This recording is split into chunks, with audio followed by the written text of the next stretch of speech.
We have lots of different touch points throughout a kid's day. And we as parents have control over only some of those touch points. We don't have control over them during the school day. So that's where your thought about mandates. And one of my chapters is on daily quality PE. Welcome to the Hard Way podcast with Joe De Sena, founder and CEO of SPARTAN Races. We're teaching you how to overcome your obstacles in your life the same way we teach our 10 million plus Spartans to overcome obstacles on the course, with insight from the smartest, most accomplished experts from every corner of the world. Get ready to elevate your life today. Joe De Sena here, CEO and founder of SPARTAN and the Hard Way podcast. I got a really good one for you today. A woman who likes to move, Dr. Amy Bantham. She's written books. She's president of an organization that gets kids moving. This woman is a force. Welcome, Amy. Joe, Hey. So happy to be on the show. You and I have a similar why in getting people moving. So I'm looking forward to our chat. How did you get into this? Like, why did you wake up one day and say, I need to get the world moving? How did this happen? Yeah, it happened over time. I entered the health and fitness sector by being a group exercise instructor. I absolutely loved teaching group exercise. And it was something I was doing during my lunch hour while I was being a management consultant during the rest of the day. And I realized that what I loved doing was helping people live healthier, longer, more active lives. And so I found my way working with the health and fitness industry trade association for over a decade. I helped them start their foundation, which was focused on helping health and fitness centers open their doors to people with disease and disability. And as I was doing that, I recognized that I wanted to do more of that. So I went and I got my doctorate in public health and I launched my own business. And I launched my business because I saw that there really wasn't anyone who was connecting the healthcare sector, the community sector, and the health and fitness sector to get people moving. And that's what I wanted to do, create a movement of movement. You wrote a book. You're part of a pretty big organization that's trying to change and get people moving. But the reality is, not to sound like Joe Downer, I was running this morning. There was nobody on the sidewalks. There was nobody running. There was nobody moving. So outside of the wrestling room I went to where my kids were being mandated to wrestle like maniacs by their coach, like it's just not happening. Yeah, we have our work cut out for us. Physical activity has been engineered out of everyday lives. The statistics are really depressing when you look at 1 out of 4 adults meet physical activity guidelines, 1 out of 5 kids. And that was before the pandemic, when we had kids sitting at home, Zoom school, not participating in school-based physical activity. Their youth sports was shut down. And so we can sit and think about the problems, or we can really try to focus on the solutions. And that's what my book really tries to do, is to think about, okay, we've got a problem. We've got kids who are suffering. Their physical health is suffering. Their mental health is suffering. The learning loss is incredible. And what I did is I brought 20 thought leaders who have innovative solutions for getting kids moving and addressing physical inactivity in kids. And I spotlighted each of them in 20 chapters focused on putting together a guide for parents and caregivers, really concrete ways that they can be role models for their kids and that they can move together as a family, turn off those devices, get up and get out. They can go for family walks. They can have dance parties. They can try different things that their kids tell them that are fun and that they're excited about. So it's really focused on solutions, because if I sat here and thought about the problem, it would be, we need to be the change. We need to create this movement, and we need to start with us, because I know you and I both, we believe in the power of movement. Oh my God, it's game changing. But, and again, I don't want to sound depressed. I mean, we've had 1.2 million people do a race of ours somewhere in the world, but there's 7+ billion people. There's almost 8 billion people on the planet. So it's a tiny, tiny number. You're going to hate me. Most people hate me when I say how I would solve it. I would mandate it. Like if I was running a school with you, the kids couldn't come in the front door unless they did 30 burpees. There would be bells that go off every hour on the hour, and we'd run laps through the hallways. Like, I don't think people are going to put down the Slurpees, and I don't think people are going to do the work unless it's somehow mandated. Imagine, this is my dream, by the way. Imagine if Apple and Samsung and Google and Facebook and Tesla came together and they said, here's what we're going to do. Your phone is going to go dark. Obviously, you could use it for emergency calls, but it goes dark if you don't move enough, or you don't answer a math problem, or you don't do like Mandarin. You have to constantly be pushed by this very addictive device to do things that help you level up as a human being. Otherwise, you don't get to stare at it all day. That's what I would do, right? I would put a sugar tax in place and then subsidize celery and carrots. Am I crazy? I don't think you're crazy. I don't hate you for it. I think that the perspective I take is that we have lots of different touch points throughout a kid's day. And we as parents have control over only some of those touch points. So first of all, how can we exert control? We can get our kids moving by walking them, biking them, scootering them to and from school. So active transport. We can enroll them in before school physical activity programs. We don't have control over them during the school day. So that's where your thought about mandates. And one of my chapters is on daily quality PE, because you know so well as I know that PE is being peeled away, recess is being peeled away, and kids are in school.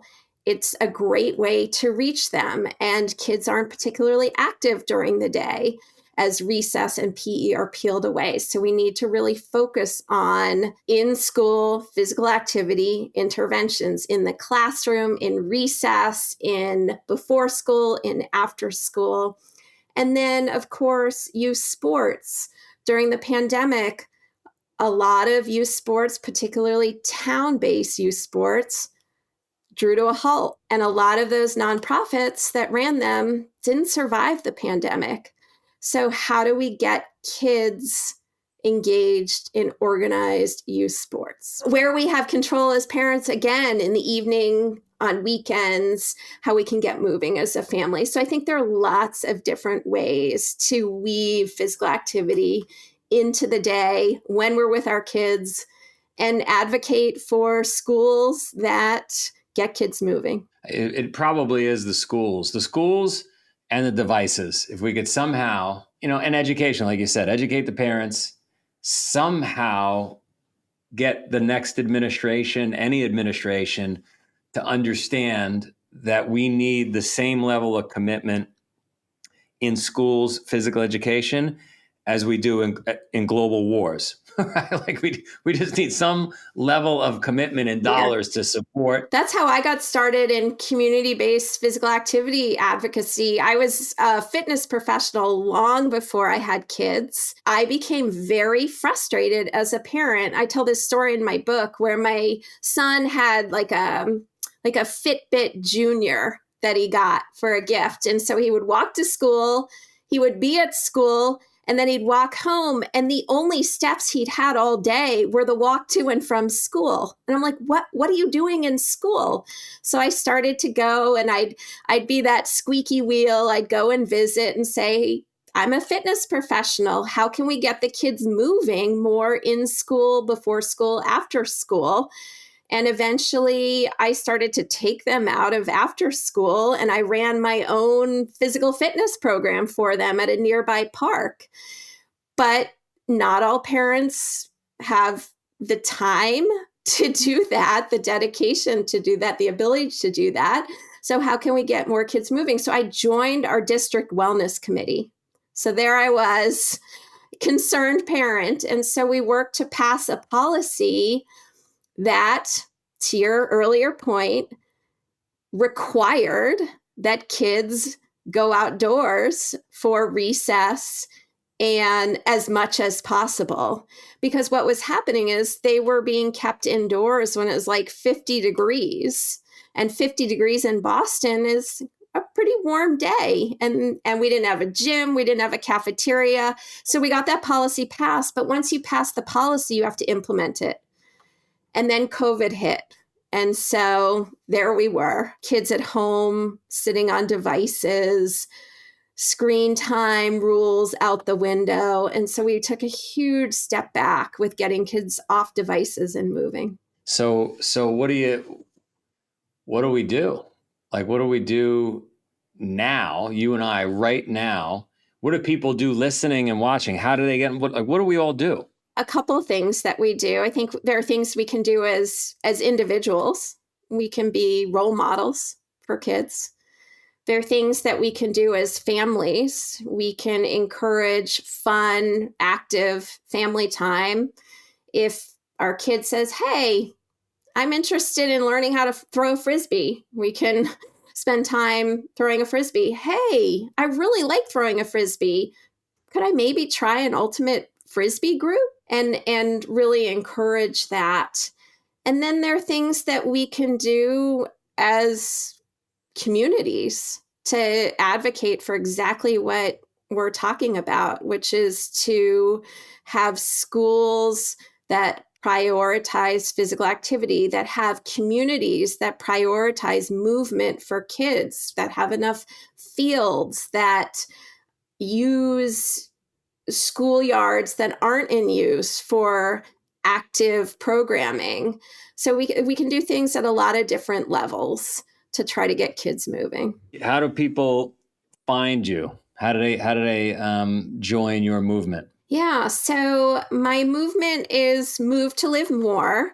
And I named it that because I think it's really important. We're not just talking about, we are talking about living longer lives, but we're also talking about living better lives. And quality of life is really key. So I spend a lot of time in the book talking about the linkage between movement and physical health, but also movement and mental, social, emotional health, and the linkage between movement and focus and concentration and academic performance. The argument against more movement in schools is that we have to make up for learning loss and we need to spend time on reading and math. But if you invest 15 minutes in getting kids moving, you'll reap the rewards as a teacher who has better behaved kids, and the kids will reap the rewards with better focus and concentration and ultimately scores and grades.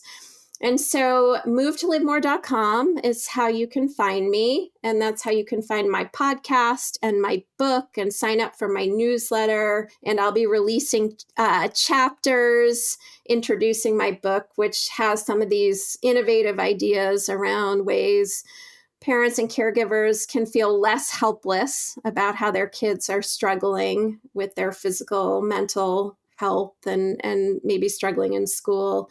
And how they can be role models and get the whole family moving. Look, if you're out there and you're listening or you're watching, it is as simple as 30 burpees every morning, 30 burpees every night. If you had nothing else, if you just got that done, your kids would be better off. You'd be better off. But I did a TED talk once on 30 burpees a day for 30 days. Yeah. And it's hard to get people to even do that. In any event, you are awesome. Thanks for coming out. Thanks for carrying the torch on this. This is a tough one. It's easy to get sucked into the negative. Like I purposely went down that road because I know people listening are saying to themselves, oh, but we can't do anything. No one's going to listen. I mean, it's hard. It's hard to get people to come out and do races. And we know that that's going to drive, positive outcomes. So I applaud you for crushing it. Thank you. Yeah, it's really about taking the steps. And that's why I in the book, I have like 58, almost 60 tips for families. So if you just start with one small step, if you start with one small activity as a family, we have to invest in our kids, because kids who are physically active grow up to be adults who are physically active, and the reverse is true. All right, well, I'm going to see you at a race soon. Anybody listening or watching, if you want, you could join Amy's team. I'm going to get her to a race, and she's going to do it with all of you. You guys are awesome. Thanks, Amy. Thank you.